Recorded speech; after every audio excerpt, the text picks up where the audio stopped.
Olá, queridos, graça e paz. Estamos de volta aí com os nossos vídeos. Eu dei uma pausa, estava envolvido em outros projetos e hoje eu estou voltando, não é, a gravar conteúdo. E nós estaremos gravando uma série de conteúdo falando sobre o livro do Apocalipse. E já vamos iniciar falando sobre a batalha do Armagedon. É esse conflito que vai acontecer logo no início, não é, da segunda fase da tribulação. Estarão envolvidas todas as nações da terra.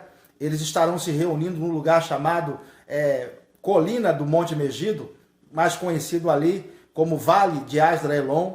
Será um conflito que vai ocorrer ali, onde todas as nações da terra estarão reunidas. Acredita-se um contingente de mais de 200 milhões de soldados, há quem diga que chegue a 400 milhões, mas 200 milhões de homens reunidos é um contingente poderoso.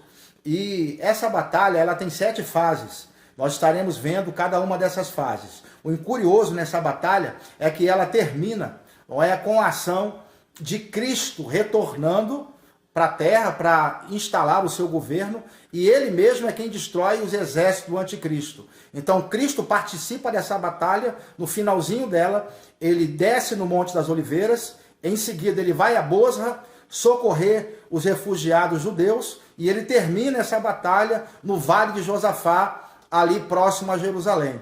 Então Cristo, no Vale de Josafá, ele reúne todas as nações da terra, os que sobraram desse conflito, e julga todos eles. E em seguida extermina os ímpios e entra para o milênio apenas os justos, ok? Então essa batalha do Armagedon, ela é importantíssima. Ao final dela se encerra a tribulação. E eu vou estar falando então dos pormenores dessa grande batalha, ok? Então fique conosco. E nós voltamos após a vinheta.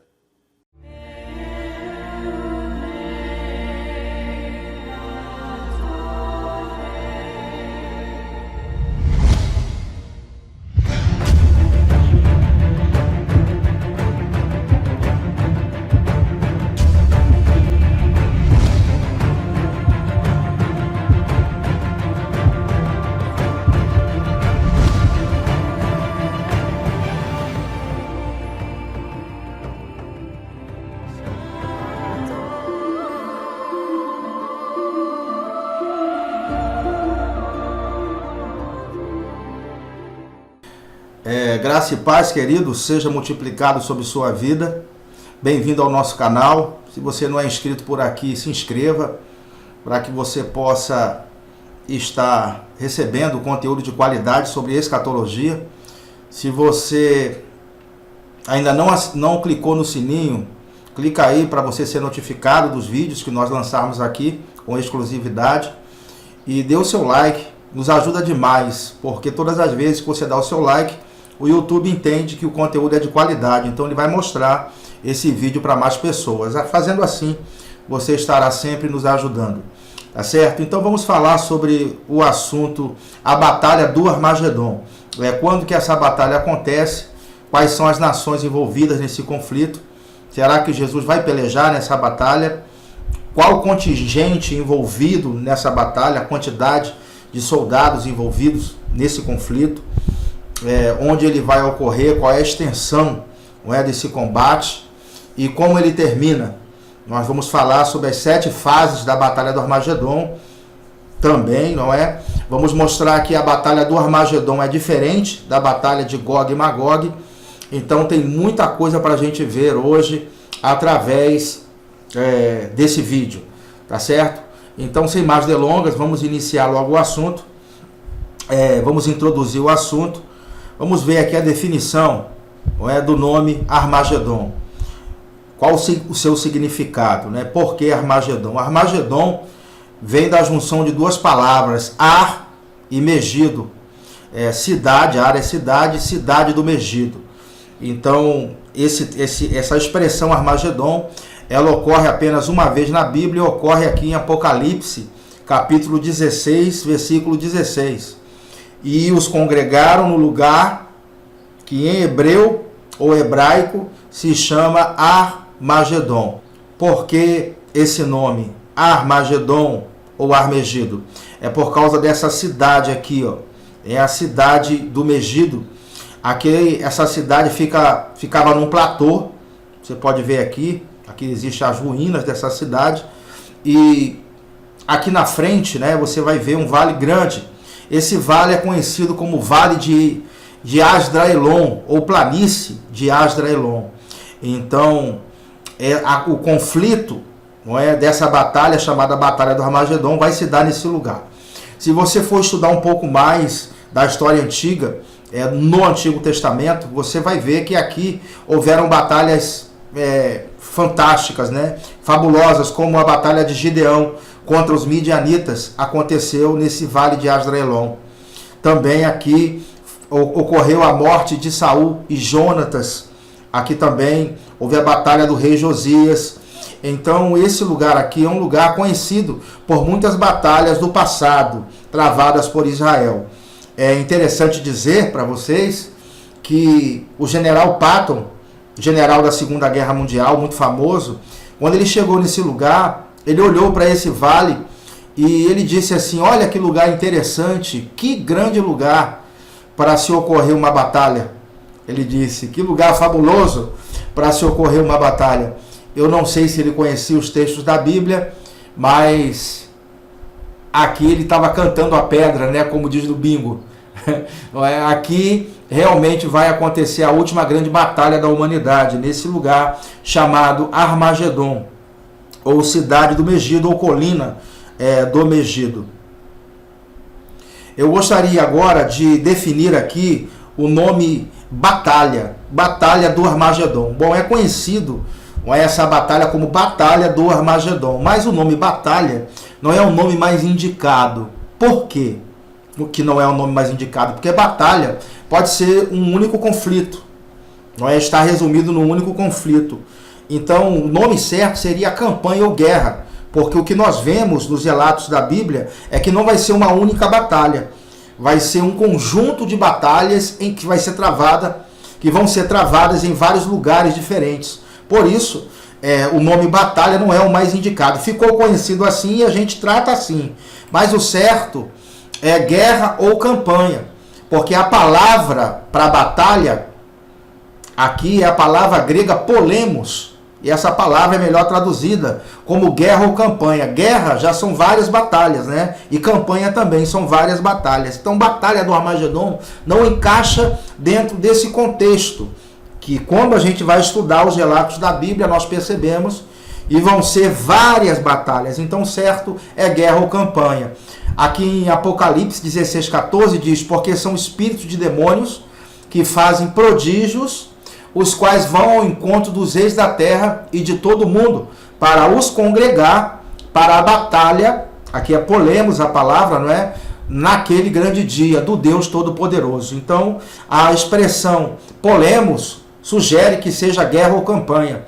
Fica melhor traduzido assim. Mas como você conhece como Batalha do Armagedon, nós vamos procurar preservar esse título. Tá certo? Então vamos ver aqui por onde se estenderá essa batalha. Ou melhor dizendo, essa campanha. A campanha do Armagedon. Por onde se estenderá? Nós sabemos que a concentração vai ser nesse lugar que eu te mostrei, ali na planície do Asdraelon, ali na colina do Megido. A concentração dos exércitos será ali. Vai ser um grande contingente envolvido.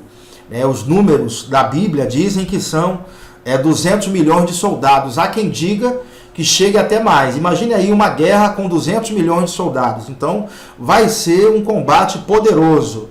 A maior guerra que esse mundo já viu vai ser essa guerra do Armagedon. E a reunião é ali, mas essa guerra se estende por vários lugares. E eu queria te mostrar a extensão dessa batalha. Por exemplo, ela vai falar que essa batalha ela se estende até o Vale de Josafá. E esse Vale de Josafá, ele fica bem próximo a Jerusalém. Vamos ler aqui Joel 3:2.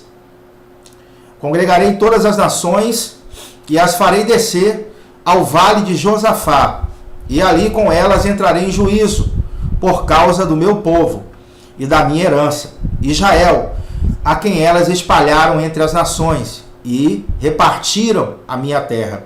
Então observe que ele fala aqui sobre o Vale de Josafá.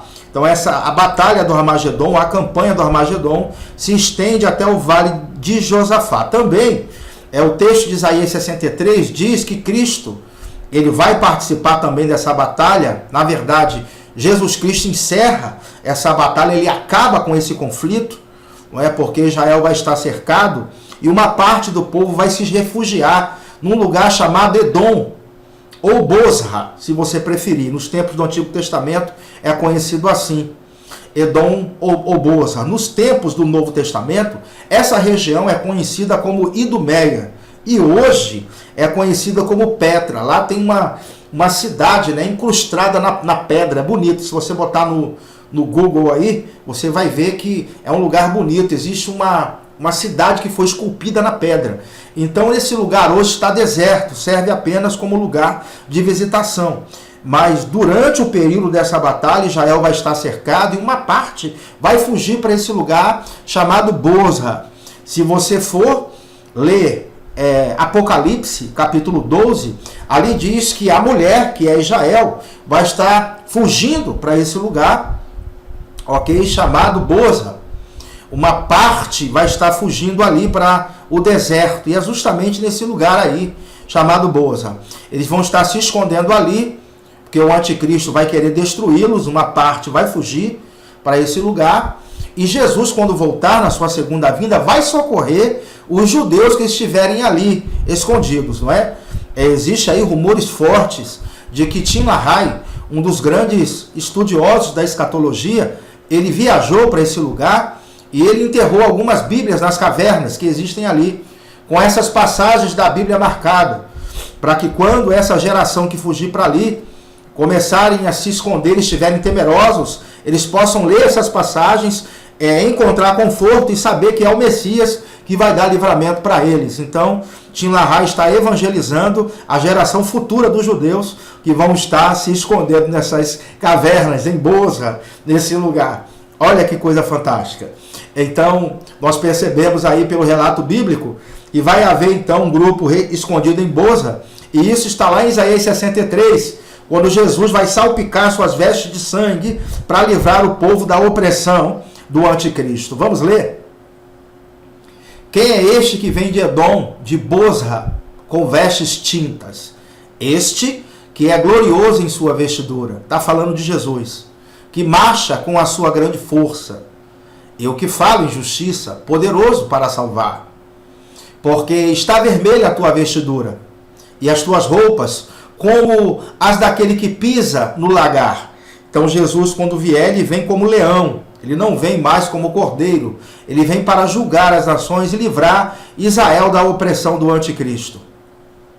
Continua o texto. Eu sozinho pisei no lagar, e dos povos ninguém ouve comigo.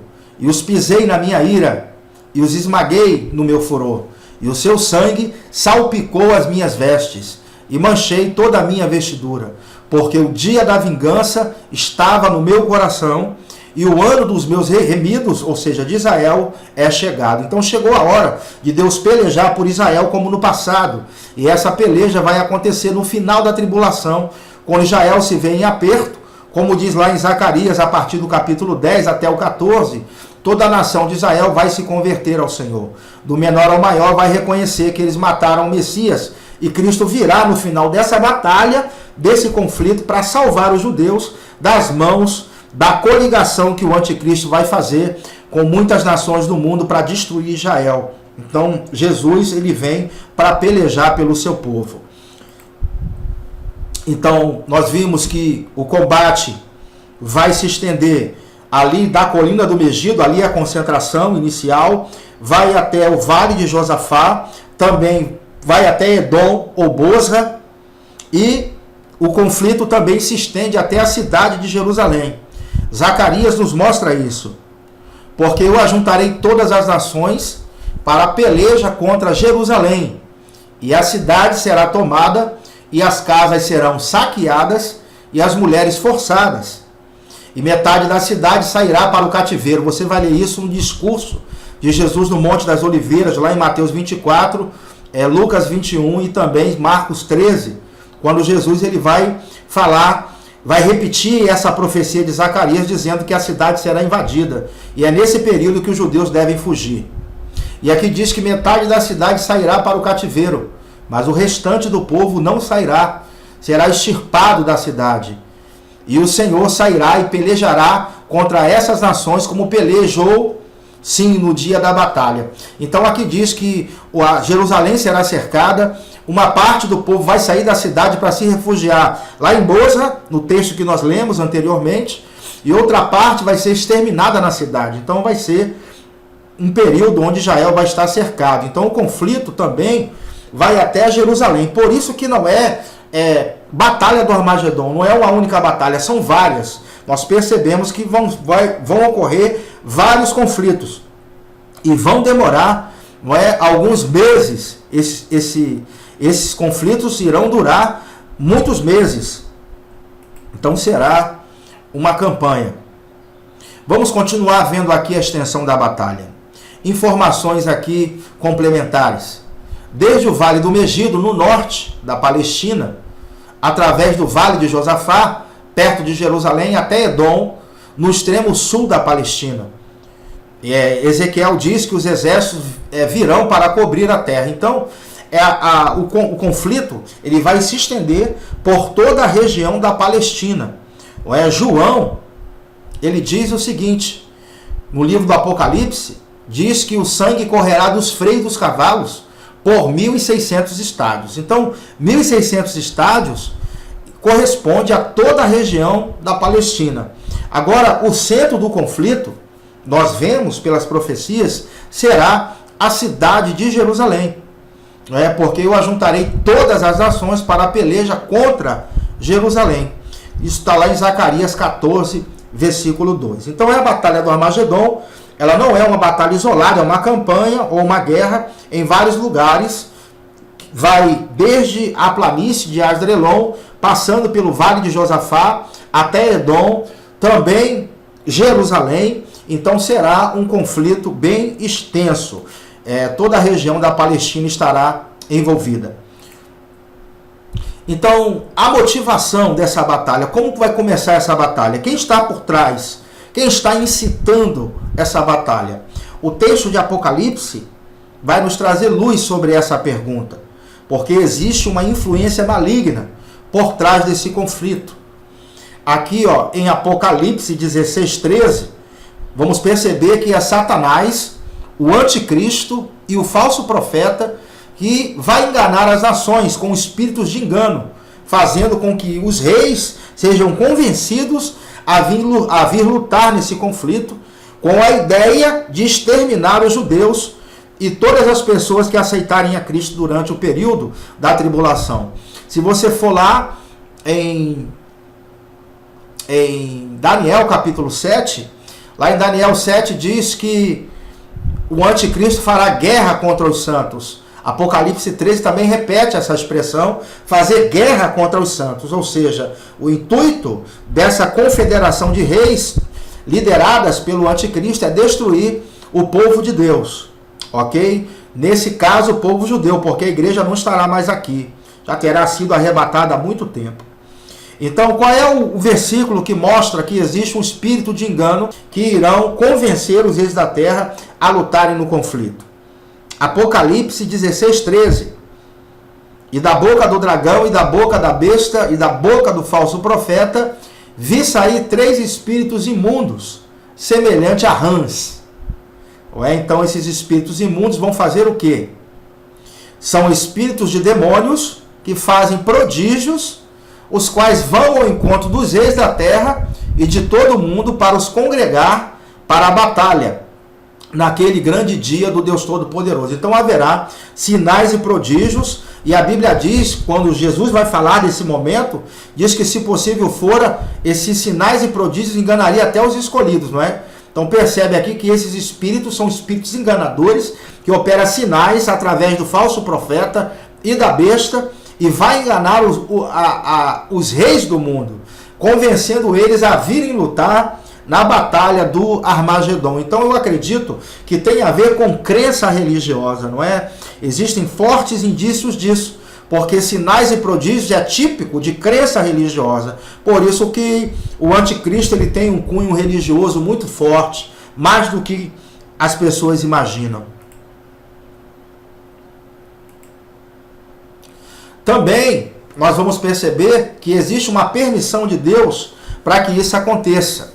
Então, mais do que simplesmente esses espíritos enganadores vindo da parte do anticristo, de Satanás e do falso profeta, também existe a vontade divina e esses povos estejam congregados para a peleja. E é o que vamos ver a partir de agora, né? Uma ação divina. Vamos ver aqui Apocalipse 16:12. E o sexto anjo derramou a sua taça sobre o grande rio Eufrates, e a sua água secou-se, para que se preparasse o caminho dos reis do Oriente. Então o rio Eufrates é um dos rios mais importantes da civilização antiga. Ele já aparece desde o Gênesis. Esse rio ele vai se secar, para que os povos do Oriente, os povos dos olhos puxados, não é? Eles venham para combater ali nessa campanha do Armagedon. É para facilitar o deslocamento das tropas. Então observe que existe uma ação divina para facilitar o acesso desses povos, eles indo em direção a Jerusalém. Por que Deus está fazendo isso? Facilitando o acesso desses povos. Porque Deus está executando juízo sobre as nações.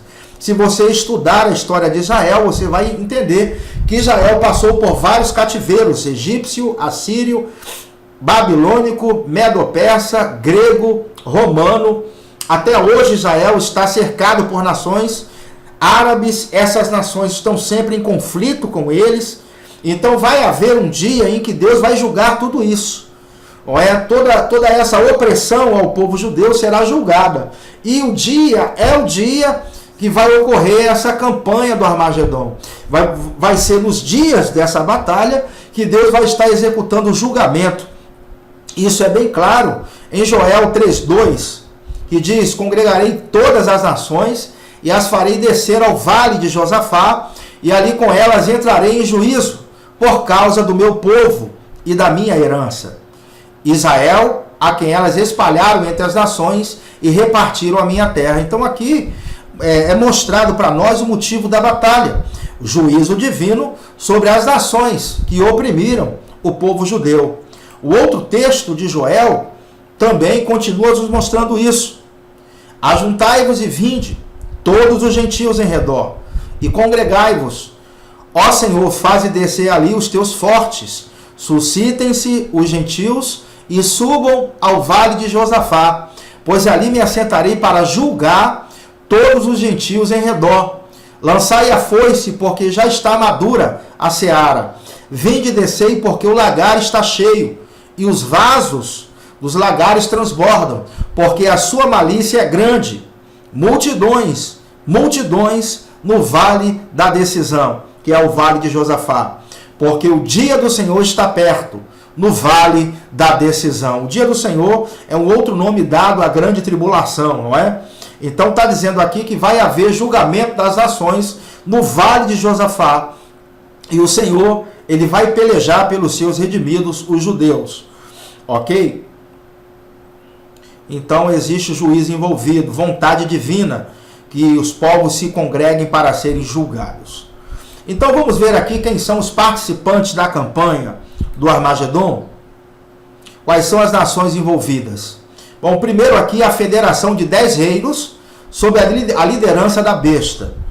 Então vemos aqui que 10 reinos irão se juntar, são os 10 chifres lá, vistos por Daniel no capítulo 7, do quarto animal. Também acontece que você vê 10 chifres também na besta, que sobe do mar no capítulo 13. Então é justamente essa confederação de 10 reis que se levantam para apoiar o anticristo nessa peleja contra os judeus. Também a Federação do Norte, a Rússia e seus aliados estarão se unindo nessa peleja, nessa disputa. Os reis do leste e os povos asiáticos da além do Eufrates também virão para participar dessa campanha. E o rei do sul, poder ou coligação de poderes do norte da África, os países do norte da África ali de maioria islâmica, eles estarão também se reunindo nessa peleja. Então nós vemos que vai haver um forte contingente, acredita-se que possa chegar aí de 200 a 400 milhões de soldados envolvidos nessa campanha. Será a maior guerra que esse mundo já presenciou. E não podemos nos esquecer que os exércitos celestiais também estarão envolvidos nessa peleja. No final da batalha, no final dessa campanha, Jesus volta com seu exército e extermina os exércitos do anticristo. Você pode ler isso em Apocalipse 19. Você vai ver Cristo voltando para destruir os exércitos inimigos. Ele mesmo é o que pisa o lagar do vinho, do furor, da ira do Deus Todo-Poderoso, libertando o povo judeu dessa opressão, dessa tentativa do anticristo e de Satanás de aniquilá-lo, para que as promessas não se cumpram. Jesus peleja por eles. Então, aqui estão todas as coligações e todos os exércitos que estarão envolvidos nessa campanha chamada Campanha do Armagedon. Essa batalha é relatada lá no Salmo 2, no versículo 2, e aqui fica claro que, apesar de ser uma batalha contra o povo judeu para exterminá-lo, quem vai pelejar pelos judeus é o próprio Deus. Então, automaticamente, essa luta travada pelo anticristo e toda a sua coligação que ele vai fazer contra os reinos, não é uma luta contra o povo de Deus, é uma luta contra o próprio Deus, né? Também você tem que entender que Deus vai vir pelejar, que Deus virá pelejar pelo seu povo. Então, o próprio Jesus Cristo peleja. Então, não é um combate contra um, é um combate contra Deus. Se você se lembrar bem, no caminho de Damasco, quando Paulo tem a visão do Cristo, a palavra foi dita: Saulo, Saulo, por que me persegues? Então, se você persegue o povo de Deus, você persegue o próprio Deus. Então, aqui vai ser ele próprio intervindo. Vamos ler? Os reis da terra se levantam e os governos consultam juntamente contra o Senhor e contra o seu ungido, dizendo: rompamos as suas ataduras e sacudamos de nós as suas cordas. Aquele que habita nos céus se rirá. O Senhor zombará deles. Então lhes falará na sua ira, no seu furor os turbará. Então aqui é Deus pelejando a favor do seu povo. Isaías 34 também mostra essa mesma vertente. Porque a indignação do Senhor está sobre todas as nações e o seu furor sobre todo o exército delas. Ele as destruiu totalmente e entregou-as à matança.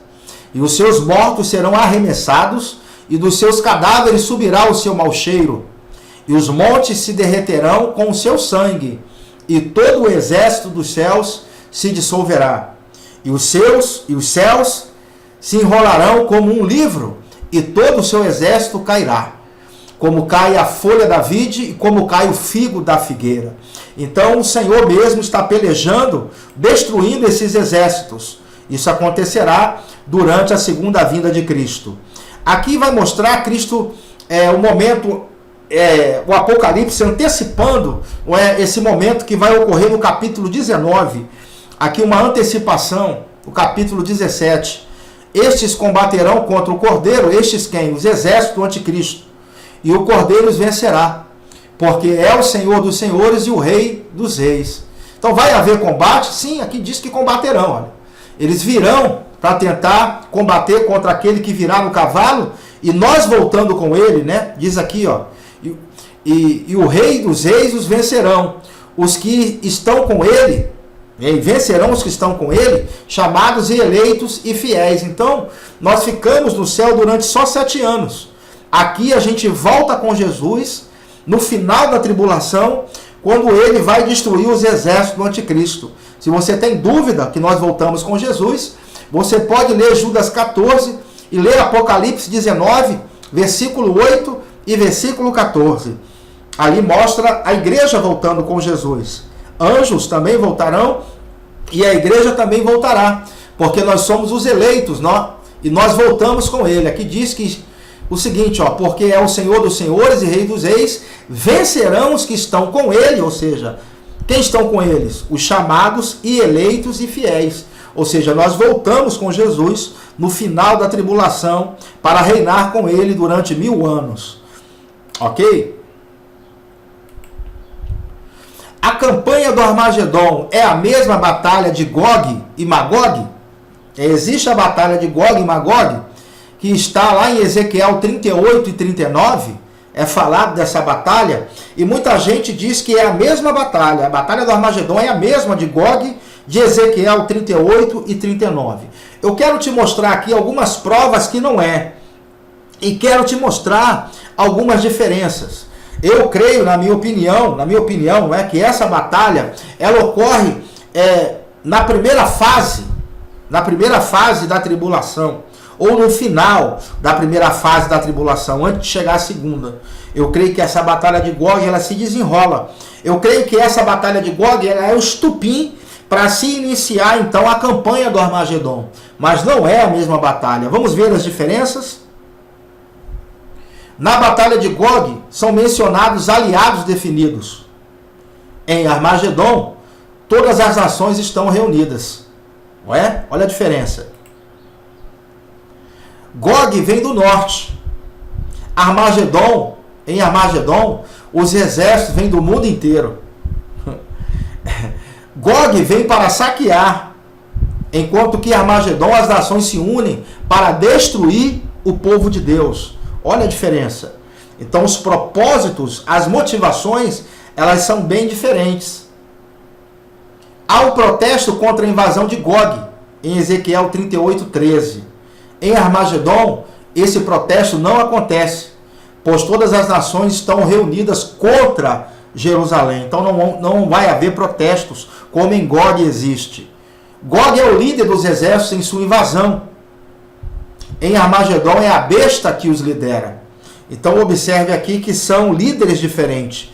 Aqui, né, em Gog, é Gog que lidera na batalha de Gog. E Armagedon é a besta que lidera. Bem diferente, não é?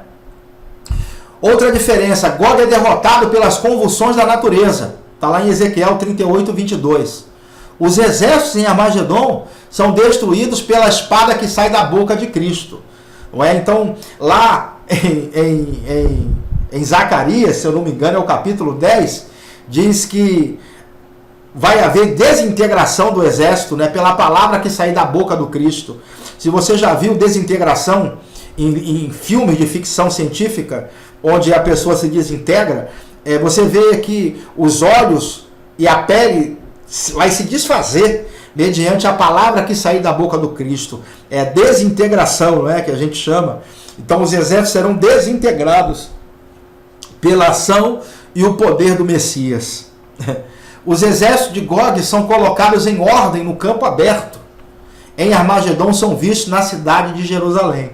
Então você pode ver que existem muitas diferenças entre a batalha de Gog e a campanha do Armagedon. O Senhor pede ajuda na execução do julgamento sobre Gog, em Ezequiel 38, 21. Em Armagedon, ele é retratado pisando sozinho o lagar. Então, são diferenças aqui gritantes que mostram que não é o mesmo conflito. Cristo volta e acaba com a guerra, é diferente, mas julgará com justiça aos pobres e repreenderá com equidade os mansos da terra e ferirá a terra com a vara de sua boca e com o sopro dos seus lábios matará o ímpio.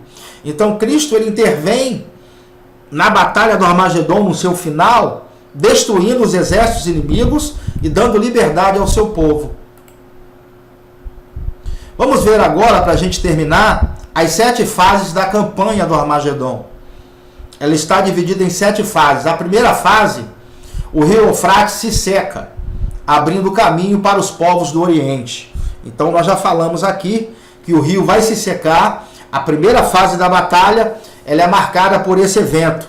É a sexta taça que o anjo derrama, e ao derramar, esse rio vai se secar para dar passagem aos povos do Oriente, para que eles possam se congregar para a batalha do Armagedon. Segunda fase, as nações se congregam para destruir Jerusalém. Então, 200 milhões de soldados estarão envolvidos, de 200 a 400 milhões, para destruir Jerusalém. Vão se congregar aonde? Lá no Vale do Megido, como a gente já falou antes. Então a segunda fase da batalha é essa, esse congregar das nações para a peleja contra Jerusalém. Terceira fase da batalha, a cidade de Jerusalém é cercada e ela cai. Capítulos 17 e capítulos 18 de Apocalipse mostra a queda da cidade. Também Mateus capítulo 24, a partir do versículo 15, vai mostrar o cerco a Jerusalém. Zacarias capítulo 14 também vai mostrar o cerco a Jerusalém. E é o texto que leremos agora. Eis que vem um dia, diz o Senhor, em que teus despojos se repartirão no meio de ti, porque eu ajuntarei todas as nações para a peleja contra Jerusalém. E a cidade será tomada, e as casas serão saqueadas, e as mulheres forçadas, e metade da cidade sairá para o cativeiro, mas o restante do povo não será extirpado da cidade. E o Senhor sairá e pelejará contra estas nações, como pelejou, sim, no dia da batalha. Então aqui é mostrado o cerco à cidade de Jerusalém, e é a terceira fase da batalha do Armagedon. Quarta fase. Na quarta fase, Cristo pisa no Monte das Oliveiras. Então, na sua segunda vinda, Cristo volta e pisa exatamente do lugar aonde ele partiu quando foi assunto aos céus. Se você ler Atos capítulo 1, ali diz a partir do versículo 5, que Cristo ele foi assunto aos céus e os anjos disseram que da mesma forma como ele subiu, ele iria descer. O lugar exato que Cristo volta é no Monte das Oliveiras. Onde ele vier, aquele monte vai se abrir no meio. Existe ali uma falha geológica e quando ele vier vai se dividir no meio e isso vai servir para a divisão das terras, como está profetizado em Ezequiel a partir do capítulo 40. Cristo vai dividir as terras para que os judeus possam morar todos ali, como foi prometido a Abraão. Deus vai cumprir suas promessas. Então vamos ver aqui Cristo voltando. Zacarias 14:4. E naquele dia estarão os seus pés sobre o Monte das Oliveiras, que está defronte de Jerusalém, para o oriente. E o Monte das Oliveiras será fendido pelo meio, para o oriente e para o ocidente. E haverá um vale muito grande. E metade do monte se apartará para o norte, tá vendo? E a outra metade dele para o sul. Então a quarta fase da campanha do Armagedon é a volta de Cristo que pisa no Monte das Oliveiras. Quinta fase, ele destrói os inimigos. Apocalipse 19, 19 e 20. E vi a besta e os reis da terra e os seus exércitos reunidos para fazerem guerra àquele que estava assentado sobre o cavalo e ao seu exército. E a besta foi presa e com ela o falso profeta, que diante dela fizeram os sinais com que enganou os que receberam o sinal da besta e adoraram a sua imagem. E esses dois foram lançados vivos no lago de fogo que arde com enxofre. Então, a quinta fase é Cristo destruindo os exércitos inimigos. Sexta fase da batalha, ele vai até Bosra resgatar os refugiados. Nós já lemos aqui Isaías 63. Quem é este que vem de Edom, de Bosra, com vestes tintas? Este que é glorioso em sua vestidura, que marcha com a sua grande força. Eu que falo com justiça, eu que falo em justiça, poderoso para salvar, porque está vermelha a tua vestidura, e as tuas roupas como as daquele que pisa no lagar. Eu sozinho pisei no lagar, e dos povos ninguém houve comigo, e os pisei na minha ira, e os esmaguei no meu furor, e o seu sangue salpicou as minhas vestes, e manchei toda a minha vestidura, porque o dia da vingança estava no meu coração, e o ano dos meus remidos é chegado. Então a sexta fase é Cristo indo libertar aqueles que estarão se refugiando em Bosra, como nós já havíamos falado antes. E a última fase da batalha todas as nações serão julgadas no vale de Josafá. Então a sétima fase será o julgamento das nações lá no vale de Josafá. E então terminará a grande tribulação. Então se você ler Mateus capítulo 25, diz que Deus vai ajuntar todas as nações do mundo para serem julgadas. aquelas pessoas que sobreviveram à tribulação serão julgadas. E quem aceitou a Cristo como Senhor e Salvador da sua vida durante a tribulação, esses vão entrar para o milênio. E o restante será eliminado. Deus estará julgando também os crentes da antiga aliança nesse período. Ok? Abraão ressuscita, todos os crentes da antiga aliança ressuscitam, ok? Então entram para o milênio com corpos de glória. E as pessoas que sobreviveram à tribulação vão entrar para o milênio com seus corpos comuns. E Cristo vai reinar por 1000 anos, ok? Nós falaremos aqui sobre o milênio, vou gravar um vídeo só falando sobre o milênio, para que você possa ter mais material para estudo, ok? Nós falaremos como é que é a vida no milênio, se vão se casar, se vão se dar em casamento. Digo, não nós estaremos com o corpo de glória, mas as pessoas que entrarão para o milênio com o corpo comum, como vai ser a vida delas aqui? Elas vão viver muito tempo, vai ter trabalho no milênio? Tudo isso nós estaremos tratando nos próximos vídeos, ok? Então, termino aqui a minha exposição sobre a Batalha do Armagedon. Eu espero que você tenha gostado. Compartilhe esse vídeo com mais pessoas. Dê aí o seu like e que Deus possa abençoar a sua vida grandemente. Um grande abraço, shalom e até a próxima aula.